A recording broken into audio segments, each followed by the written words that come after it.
Bem, agora eu vou trazer um pouquinho sobre o diagnóstico de saúde. E um pouquinho também sobre dados demográficos. Esse diagnóstico foi baseado nas visitas feitas nas ruas Nazaré de Maria, São Sebastião e Avenida Passos.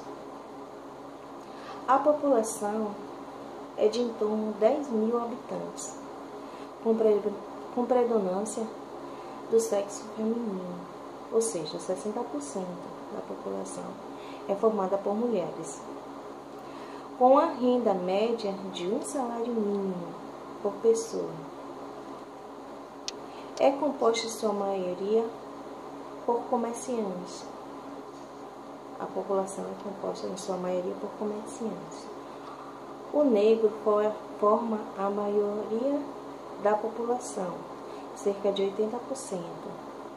E o nível de escolaridade é basicamente o fundamental.